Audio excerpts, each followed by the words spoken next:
Cours! Cours! J'ai entendu Toby crier de l'autre côté de l'allée. Il avait été attrapé par un agent de sécurité. C'était une bonne distraction pour moi car j'avais déjà volé tout ce dont nous avions besoin pour cette nuit. Pendant que tout le monde était occupé avec Toby, j'ai couru dehors et jusqu'à sa petite maison dans les projets. C'est là que notre gang traînait. Ouais, et je faisais partie d'un gang, mais je vous en dirai plus à ce sujet plus tard. Avant de continuer, veuillez aimer la vidéo et vous abonner à la chaîne. Assurez-vous de ne pas manquer d'autres histoires en appuyant sur la cloche de notification. Toby était mon meilleur ami depuis qu'on était en maternelle. Nos grands-mères allaient à la même église, alors on se voyait au cours du dimanche. Nous avions beaucoup de choses en commun. Par exemple, nous vivions seuls avec nos grands-mères. Lorsque Toby avait 12 ans, sa grand-mère est décédée. Mais il ne voulait pas être placé dans une famille d'accueil. Il s'est enfui chaque fois que les autorités ont essayé de le trouver. Plus tard, il a fini par rejoindre un gang parce que les gars du quartier le traitaient comme une famille. Il a abandonné l'école et a commencé à faire des choses qu'aucun enfant ne devrait faire. Le gang est devenu comme sa famille et ils se sont pratiquement élevés eux-mêmes. Ils aimaient tous traîner chez lui parce que personne n'était là pour voir ce qui se passait. Il n'y avait pas d'adultes curieux. Au lieu d'essayer de faire changer Toby d'avis ou de l'aider à faire quelque chose de différent, j'ai fini par être aspirée dans ce même gang. Au fil du temps, nous sommes devenus très compétents pour les pires choses. On pouvait voler n'importe quoi sans se faire prendre. Nos chefs de bande avaient déjà une vingtaine d'années et ils étaient impliqués dans des choses encore plus horribles. Ils avaient promis de nous apprendre lorsque nous serions adultes. Nous avions déjà 17 ans, mais ils étaient convaincus que c'était encore trop tôt. Cette nuit-là, après m'être enfuie du supermarché, j'ai attendu Toby quelques minutes car je savais qu'il allait se montrer. Et il l'a fait. « Ouah, c'était proche !» a-t-il dit en franchissant la porte. « Ouais, mais tu t'es encore échappé. Tiens, prends un verre. » J'ai souri en lui tendant une bouteille de soda au raisin que j'avais volée. « Tu devrais probablement rentrer chez toi, tu as école demain, » a-t-il dit. « Ouais, tu as raison, » ai-je répondu. Bien que Toby ait abandonné l'école, je suis restée et il a toujours essayé de m'encourager à faire ce qu'il fallait. En plus, ma grand-mère ne me laisserait jamais abandonner. Et je ne voulais pas rester dans un gang pour toujours. J'avais des rêves. Je voulais devenir enseignante en maternelle un jour. La plupart des gens riaient quand je disais ça parce que je ne correspondais pas du tout à la description. Je m'habillais comme un garçon manqué la plupart du temps. De grands t-shirts, des jeans larges, les chaussures les plus cool et beaucoup de chaînes. Je jurais plus qu'un marin. Mais qui dit que les garçons manqués ne pouvaient pas être enseignants? Bref, j'ai suivi le conseil de Toby et je suis rentrée chez moi. Ma grand-mère dormait déjà car il était assez tard. Le lendemain, j'étais extrêmement heureuse sans raison. J'ai pris le bus pour l'école et j'ai souri à tout le monde. Ils me regardaient comme si j'étais bizarre. Mon premier cours était l'art. Je me suis assise à ma place habituelle au fond et j'ai attendu Mademoiselle Harper pour entrer. C'était la seule enseignante avec qui je m'entendais à l'école. Tout le monde était déjà en classe. Puis la porte s'est ouverte et ils sont tous devenus silencieux. J'ai regardé derrière moi et j'ai vu le garçon avec qui je voulais être pour le reste de ma vie. Il était si mignon. Oh mon Dieu, ai-je pensé. Je lui ai fait signe. « Hé, tu es nouveau ici ? Assieds-toi près de moi. » Et je dis en poussant la personne à côté de moi. Salut. Ouais. C'est mon premier jour ici, a-t-il répondu. Il avait l'air surpris, mais il s'est assis à côté de moi. Il était petit, probablement 1m75, avec des cheveux bruns courts et les lunettes les plus ringardes que j'ai jamais vues de ma vie. Elles étaient presque plus grandes que son visage. Il était aussi plutôt maigre. Et vous pensez probablement que cela n'a aucun sens, surtout après vous avoir parlé de ma personnalité. Mais oui, je suis un garçon manqué qui est fatalement attiré par les intellos. Et j'avais le plus grand que j'avais jamais vu assis à côté de moi. « Pourquoi tu vas dans cette école maintenant ?» ai-je demandé. « Eh bien, je vis avec ma tante et elle a obtenu un nouveau travail ici. Alors nous avons dû déménager. J'ai aussi entendu dire que cette école avait une superbe équipe de robotique. Je suis impatient d'essayer. » a-t-il dit en ayant toujours l'air un peu effrayé. « Oh mon Dieu, il aime aussi les trucs d'intello. Je suis amoureuse !» ai-je pensé. « Hé, Patricia s'est trouvé un nouvel intello !» a dit Todd, le clown de la classe. Tout le monde a éclaté de rire. « Tais-toi, ce n'est pas un intello, il est génial !» ai-je crié en le fixant dans les yeux. Nous avions des cours différents après, mais plus tard ce jour-là, je l'ai trouvé assis seul à la cafétéria. J'ai pris mon plateau et me suis assise à côté de lui. Il avait l'air effrayé à nouveau. « Écoute, je ne suis pas une brute ou quoi que ce soit. Je ne vais pas renverser ton plateau. Arrête d'avoir si peur de moi. J'essaye juste de t'aider pour ton premier jour. » ai-je ri. Il a souri en retour et a mordu un morceau de sa pomme. Ses dents étaient si petites et si mignonnes. J'ai gloussé. « Cool. Au fait, je m'appelle Thomas, » a-t-il dit. « Enchanté de te rencontrer. Je m'appelle Patricia, » ai-je répondu. Les semaines suivantes se sont déroulées à peu près de la même manière. Je suivais Thomas partout où je pouvais. J'ai même rejoint le club de robotique juste pour pouvoir être près de lui. Nous sommes devenus de meilleurs amis et il a commencé à s'ouvrir à moi. Mais je ne pouvais pas dire s'il était ou non intéressé par moi sur le plan romantique. Il est temps d'intensifier mon jeu, mais je ne sais pas quoi faire, ai-je dit à Toby un soir où nous étions chez lui. Le lendemain, j'ai expliqué à Toby que j'avais besoin d'aide pour mes devoirs de mathématiques, car je ne comprenais rien. « Bien sûr, je peux te retrouver à la bibliothèque après l'école, » a-t-il dit. Je n'aime pas la bibliothèque, ai-je dit. « Et chez toi ?» a-t-il dit. Mon père te tuerait. Et je répondis, ok, alors chez moi, a-t-il finalement décidé. Il a mis une éternité à comprendre ça. Il m'a attendu après l'école et nous sommes allés chez lui dans un quartier agréable de la banlieue. Sa maison était assez mignonne aussi. Sa tante n'était pas à la maison, donc on avait l'endroit pour nous. Nous sommes allés dans la salle à manger et il a commencé à m'aider à comprendre un concept que je comprenais déjà. C'était amusant de prétendre que j'étais stupide. Cela a continué pendant quelques jours et j'ai réalisé que j'étais une très bonne actrice. Bien que je sois un garçon manqué, je m'attends toujours à ce que le gars fasse le premier pas. Et il ne le faisait pas. J'étais confuse. J'étais là, chez lui, à manifester mes désirs de manière évidente, mais il ne comprenait rien. Finalement, je n'en pouvais plus. Thomas, je t'aime bien et je pense qu'on devrait sortir ensemble. Et je dis, quoi? A-t-il répondu, tu ne comprends pas? J'ai fait semblant d'être confuse, juste pour pouvoir passer plus de temps avec toi. Et bien que tu sois si intelligente, tu n'as jamais pris la peine de t'en rendre compte. Ai-je presque crié? Je ne te vois pas vraiment de cette façon, Patricia. Tu n'es pas vraiment mon genre. A-t-il dit timidement en redressant ses grosses lunettes. Tu es mon genre et je pense que tu devrais au moins essayer de m'apprécier. Ai-je répondu. Tu me mets très mal à l'aise. Tu pourrais partir s'il te plaît, a-t-il dit. Je ne pouvais pas le croire. J'ai jeté mes livres dans mon sac à dos. Je me suis levée, j'ai passé la porte et je l'ai claqué très fort. J'ai pleuré sur le chemin du retour et je suis sûre que j'avais l'air ridicule. Quand je suis rentrée, je suis allée directement dans ma chambre. J'étais tellement en colère après tout ce que j'avais fait pour cet idiot. Je vais trouver un moyen de le faire tomber amoureux de moi, ai-je pensé. J'ai appelé Toby. Et Thomas m'a vraiment rendue triste ce soir. Je veux me venger de lui. Est-ce que toi et les autres pouvez m'aider à faire quelque chose? On peut gagner beaucoup d'argent, plus que de dévaliser un magasin. Nous pouvons le kidnapper et demander une rançon. Et je demandais, tout pour toi, a-t-il dit.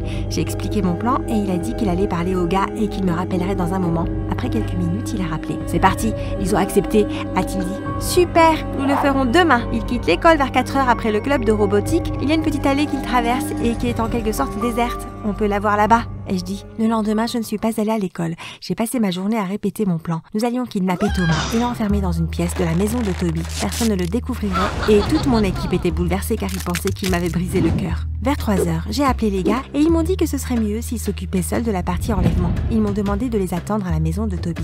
Alors j'ai fait ça. J'ai arrangé la pièce où nous allions mettre Thomas. Je me suis assurée que la fenêtre était verrouillée et qu'il y avait quelques snacks dans la chambre. Je suis sortie pour acheter quelques bouteilles d'eau aussi. Je me suis assise dans la pièce et j'ai attendu. À 4 heures, j'ai commencé à marcher nerveusement.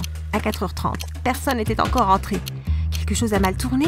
Oh non, ai-je pensé? Juste à ce moment-là, j'ai entendu une forte détonation et beaucoup de mouvements. La porte s'est ouverte et ils ont poussé Thomas à l'intérieur. « Que fais-tu ici ?» a demandé Toby. « Rien !» et je dis. Je me suis levée et je suis sortie. Thomas a établi un contact visuel avec moi, mais il était bâillonné et ne pouvait rien dire.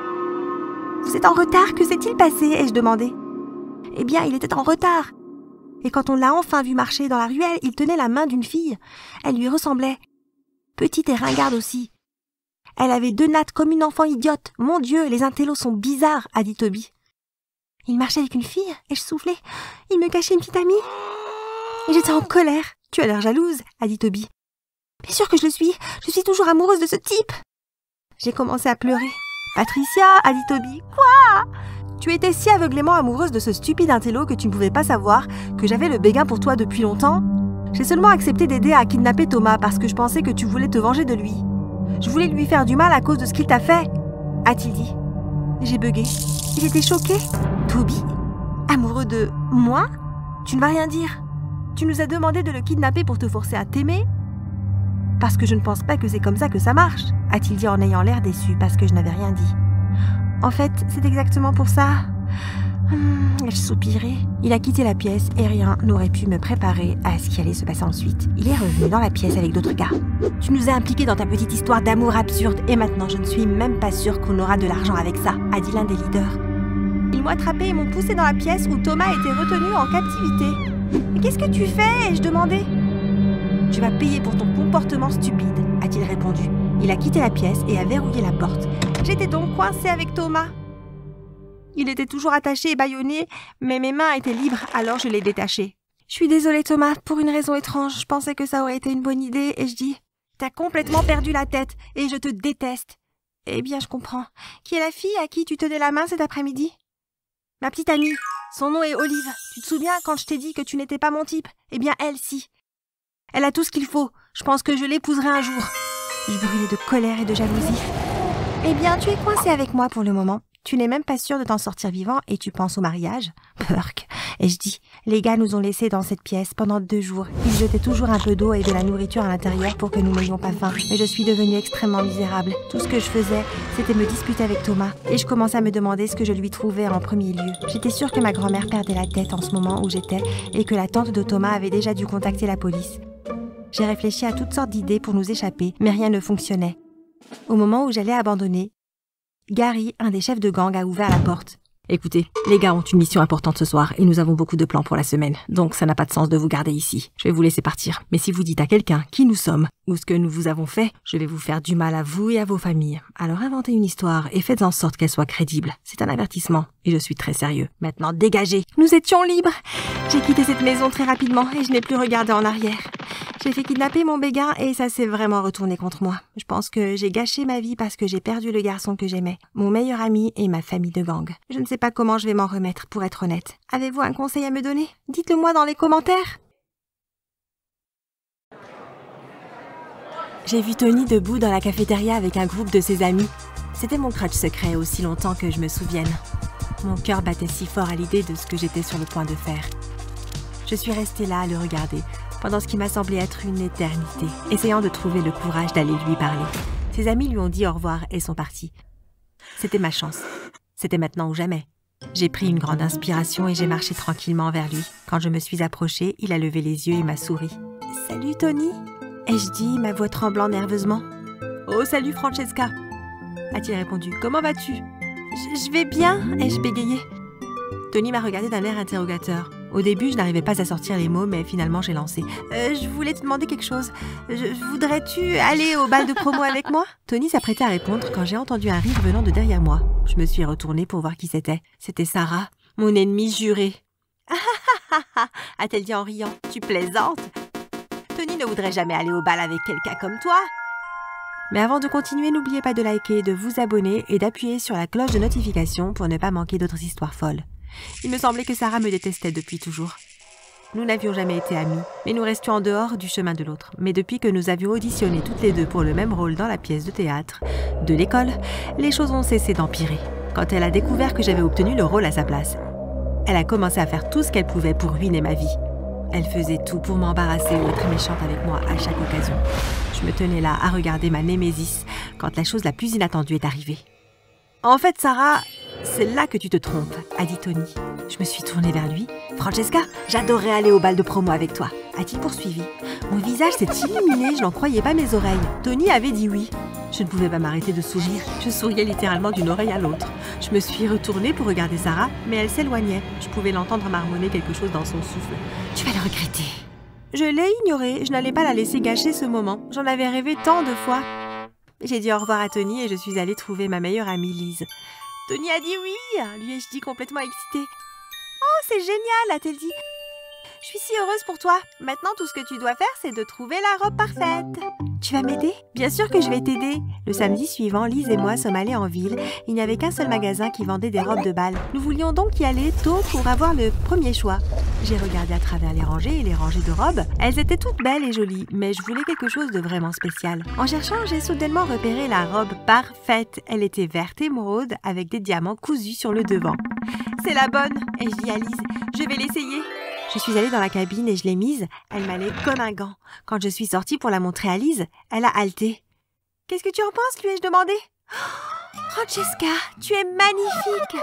L'assistante m'a pris la robe pendant que je me rhabillais. Je suis allée vers le bureau. « Je vais la prendre » lui ai-je dit. « Oh, je suis désolée, cette robe vient d'être vendue. »« Quoi ? Comment est-ce possible ? Je viens juste de l'essayer à l'instant. Qui l'a acheté ?»« Cette fille là-bas » a-t-elle dit en montrant l'autre côté de la boutique. J'ai regardé là où elle pointait. Je n'arrivais pas à y croire. C'était Sarah. Elle m'avait manifestement suivie. Et attendait de voir quelle robe je voulais pour me la voler sous le nez. Elle avait l'air si satisfaite. J'avais envie de pleurer, mais Lise est venue à mon secours. « Allez, Francesca, ne lui laisse pas voir que tu es ennuyée ou elle jubilera encore plus. Nous allons te trouver une autre robe. » J'ai essayé beaucoup d'autres robes et je me suis finalement décidée pour une robe rose pâle avec beaucoup de dentelle. Elle n'était pas aussi parfaite que l'autre robe, mais je me sentais quand même jolie dedans. Le jour du bal de fin d'année est enfin arrivé. L'après-midi, ma mère m'a emmenée au salon de coiffure pour me maquiller et me coiffer. J'étais assise nerveusement dans le salon quand j'ai entendu une voiture s'arrêter. J'ai regardé par la fenêtre et j'ai vu une limousine garée devant ma maison. J'ai mis mon masque et je suis sortie. Oh, j'ai aussi oublié de mentionner que ce n'était pas un bal ordinaire, c'était plutôt une soirée déguisée et tout le monde devait mettre un masque pour s'amuser. Tony attendait à côté de la porte de la voiture. Il était si beau, du moins les morceaux que je pouvais voir de lui. Son masque cachait la plupart de ses traits. C'était le problème avec un bal masqué. On ne pouvait jamais vraiment voir quelqu'un correctement. Tony a accroché le corsage qu'il avait apporté pour moi sur ma robe. On est monté dans la limousine et on est parti pour le bal. Je ne m'étais jamais sentie aussi heureuse de ma vie. J'allais aller à mon bal de promo avec le garçon de mes rêves. Quand nous sommes arrivés au bal, j'ai regardé autour de moi pour voir où était Sarah. J'étais sûre qu'elle allait essayer de gâcher ma soirée. Alors je voulais garder un œil sur elle, mais je ne la voyais nulle part. Ne me dites pas qu'elle n'a même pas pris la peine de venir, ai-je pensé. Mais apparemment c'était le cas. Elle n'avait manifestement pas l'intention de porter la robe qu'elle avait achetée. Elle l'avait juste fait pour me contrarier. J'ai décidé que je n'allais plus penser à elle. Je me suis tournée vers Tony. « On va prendre un verre ?» lui ai-je demandé. « Oh, j'en ai déjà un, merci » a-t-il dit. J'étais un peu déçue qu'il n'ait pas pris un verre pour moi aussi, mais je ne l'ai pas montré. Je suis allée prendre une limonade, mais quand je suis revenue, Tony parlait à une fille en robe rond. Quand je me suis approchée d'eux, la fille est partie. « Qui était-ce » ai-je demandé à Tony. « Oh, personne » a-t-il répondu. « Mais regarde comme sa robe est jolie. Pourquoi n'as-tu pas acheté une robe comme celle-là? Elle est bien plus jolie que celle que tu portes. » Je n'arrivais pas à croire pourquoi Tony se comportait comme un con. Normalement, il n'était jamais méchant avec moi.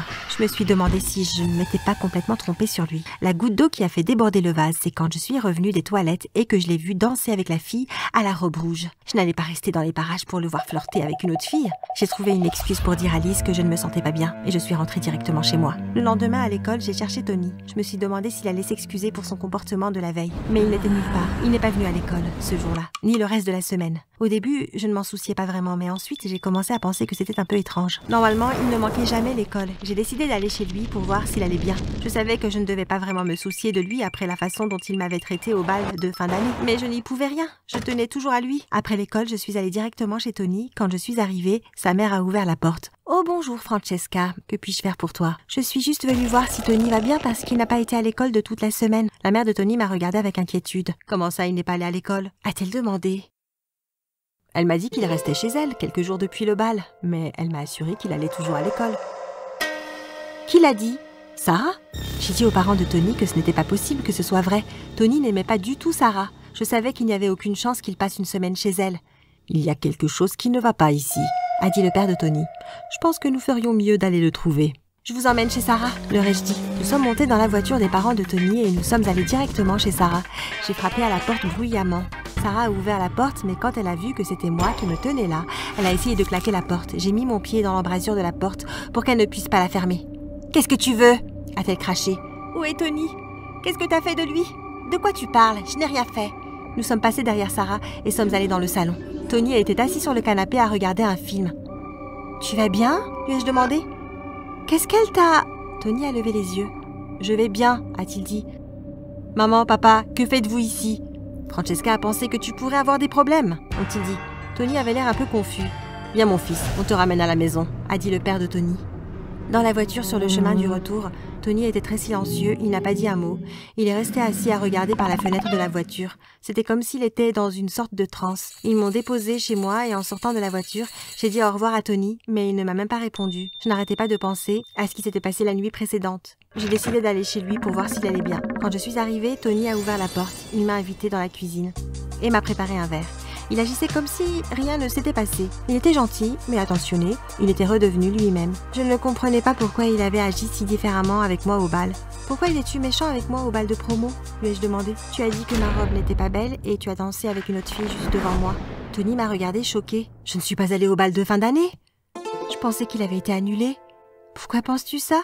En fait, je ne me souviens pas. Ma mémoire de ce moment est un peu floue. Je pense que Sarah pourrait avoir quelque chose à voir avec ça. J'ai dit à Tony que je pensais que nous devrions aller confronter Sarah. Il était d'accord avec moi et nous sommes allés directement chez elle. Quand nous sommes arrivés, je n'ai pas pris la peine de frapper. J'ai juste ouvert la porte et je suis entrée directement dans sa maison. Sarah était assise sur le canapé et parlait à un garçon. Le garçon me semblait familier. Je n'arrivais pas à le situer, mais j'étais sûre de l'avoir déjà vu quelque part. « Ce type te ressemble, Tony ?» Et chuchoté. Qu'est-ce qui se passe là? Est-ce que ça pourrait être le gars avec qui je suis allée au bal de promo? Ai-je soudainement pensé. Viens Sarah, ai-je dit. Le jeu est en place. Nous savons que tu as quelque chose à voir avec ça. Nous voulons savoir ce qui s'est passé. Au début, Sarah a nié savoir quoi que ce soit, mais nous avons continué à lui mettre la pression jusqu'à ce qu'elle finisse par dire « Bien, ok, je l'admets, c'était moi. J'ai engagé Marc pour se faire passer pour Tony et t'emmener au bal. Mais comment as-tu fait pour écarter Tony du chemin? Je lui ai dit que le bal était annulé et que j'organisais une fête pour tout le monde chez moi à la place. Mais il était sûrement méfiant quand il était le seul ici. Oh, c'était facile à gérer ça. J'ai glissé un sédatif dans son verre quand il ne regardait pas. Tant que je le gardais sous sédatif, il n'était pas du tout inquiet de passer quelques jours chez moi. Cela explique pourquoi il était si calme la nuit où nous l'avons trouvé, ai-je pensé. Je l'ai regardé avec incrédulité. Tu es folle! Qui ferait une chose pareille? Pourquoi veux-tu ruiner ma vie? Parce que Tony devrait être avec moi, pas avec toi, s'exclama-t-elle. Mais alors, Marc le sosie s'est tourné vers Sarah et a dit « Attends, quoi? Je pensais que tu m'aimais bien. Je n'ai accepté de t'aider que parce que je pensais que tu sortirais avec moi si je le faisais. » Sarah a regardé Marc en rougissant. « Je ne savais pas que tu m'aimais bien, a-t-elle dit timidement. « J'ai eu un crutch pour toi, depuis le premier moment où j'ai posé les yeux sur toi, a dit Marc.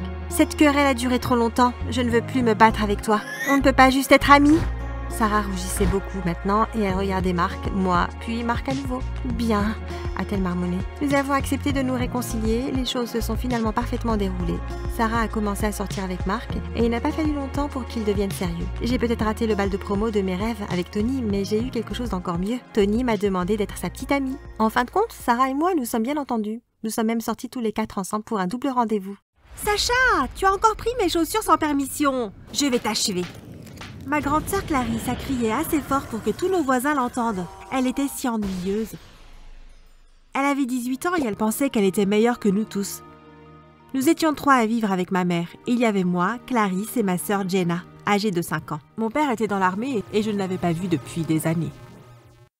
Avant de continuer, assurez-vous d'aimer la vidéo et de vous abonner à la chaîne. Si vous faites cela en moins de 5 secondes, quelque chose d'étonnant vous arrivera demain. N'oubliez pas d'appuyer sur la cloche de notification aussi. Bref, je ne sais pas quel était le problème de Clarisse. Elle avait 4000 paires de chaussures. Et on avait la même pointure. Alors pourquoi on ne pouvait pas partager? Lorsqu'elle a quitté le lycée, elle a trouvé un emploi dans une supérette et ne travaillait pas plus de 5 heures par jour. Ce qui est étrange, c'est qu'elle était chargée. Elle avait le dernier iPhone, des vêtements de marque, des chaussures, des bijoux coûteux et achetait tout ce qu'elle avait envie d'acheter. Comment a-t-elle gagné tout ça? En vendant des sodas, des chewing-gums et en nettoyant des sols? Un matin, j'ai décidé d'enquêter. J'ai fait semblant d'être malade et j'ai attendu que ma mère et ma petite sœur partent. Je savais que Clarisse serait à la maison pour un moment. Alors je suis restée dans ma chambre et j'ai attendu le bon moment. Je l'ai entendue diffuser la dernière chanson de Megan Thee Stallion dans sa chambre. Je me suis dit qu'elle était de bonne humeur. « Clarisse !» ai-je crié par-dessus sa musique. Elle ne m'a pas entendue, alors j'ai frappé à sa porte. « Oh mon Dieu, qu'est-ce que tu veux ?» a-t-elle dit en ouvrant la porte. « C'est quoi le problème avec toi? Où trouves-tu tout cet argent? Je sais qu'il ne te paye pas assez à la supérette pour que tu achètes tout ça. » Tout d'abord, petit morveux. Elle a fait une pause. « Tu sais quoi? Peu importe. Je suis de bonne humeur parce que ma musique me donne l'impression d'être une femme libérée. Je vais être généreuse et partager mon secret avec toi. Entre et assieds-toi. » Je me suis assise dans sa chambre qui était remplie de toutes sortes de choses chères. J'étais rarement autorisée à rentrer. Je demande à mes petits amis de me donner tout ce que je veux, a-t-elle ri. Je ne savais même pas que tu avais un petit ami, et encore moins des petits amis. Comment se fait-il que nous n'ayons jamais rencontré l'un d'entre eux? J'ai demandé. Vous n'avez rien à faire dans mes affaires. Bref, la clé est de trouver des hommes riches, de les hypnotiser et de les amener à te donner tout ce que tu veux. C'est très facile. Hypnotiser? Est-ce que c'est même légal? Comment fais-tu ça? Elle m'a raconté une longue et ridicule histoire sur le fait qu'une vieille dame mystérieuse l'avait abordée en sortant du travail un après-midi. « J'ai quelque chose qui peut changer votre vie, » a dit la vieille dame. « Ouais, je n'ai pas le temps de discuter avec toi, grand-mère, » répondit Clarisse. Clarisse était si grossière. La femme l'a convaincue qu'elle vendait un type spécial de potion. Si elle mettait une goutte dans le verre de quelqu'un, il ferait ce qu'elle veut. « Alors à quoi cela va-t-il me servir ?» a demandé Clarisse. « Fille stupide. Tu peux faire aux gens tout ce que tu veux. Quoi qu'il en soit, je vous donne cette bouteille gratuitement. Quand ça marche, dis à tes amis de venir m'en acheter. Je dois vendre plus de bouteilles. Je m'assois habituellement devant la cathédrale à côté du parc. Ils peuvent me trouver là. » Elle a tendu la bouteille à Clarisse et s'est éloignée. « Donc tu as utilisé cette bouteille sur un tas de gars pour qu'ils t'achètent des trucs ?» j'ai demandé. « Ouais, je l'ai utilisée sur maman quelquefois aussi. » « Oh mon Dieu, l'as-tu déjà recommandé à tes amis? » « Non, je ne partage mes secrets avec personne. Je ne suis pas stupide. Tu devrais te sentir très chanceuse. » Je suis retournée dans ma chambre et j'ai réfléchi pendant un moment. L'histoire de ma sœur semblait un peu idiote. Mais comme je n'allais pas à l'école, j'avais un peu plus de temps pour me promener et essayer de trouver la vieille dame. J'ai attendu que Clarisse quitte la maison, puis je me suis aventurée à la recherche de la personne qui me rendrait riche. J'ai pris un bus pour la ville et j'ai marché jusqu'à la cathédrale. J'ai regardé autour de moi et n'ai vu personne. Alors je me suis assise sur un banc à proximité. Quand j'ai senti une tape sur mon épaule, « C'est moi que tu attends ?» Une vieille voix grinçante a dit. J'ai levé les yeux vers le visage d'une dame qui semblait avoir une centaine d'années. « Waouh, elle est réelle !» ai-je pensé. Comment l'avez-vous su? Vous êtes la dame qui vend les potions? J'ai demandé. Je ne voulais pas vous effrayer. Oui, c'est moi. Cette fille ingrate vous a parlé de moi? Elle ne m'a pas apporté de clients. Horrible enfant. Je suis sa sœur. Je voudrais une bouteille, s'il vous plaît. Ça fera 50 $, a-t-elle crié.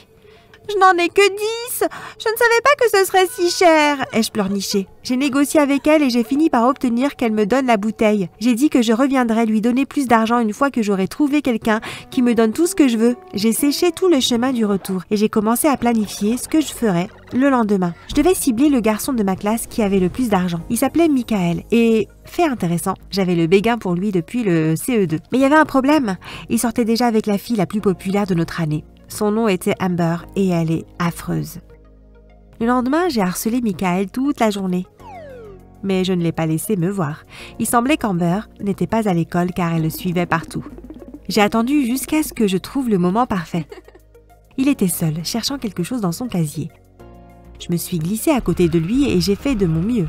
« Salut Michael !» ai-je dit un peu trop excitée. Salut Sacha » a-t-il répondu en détournant le regard.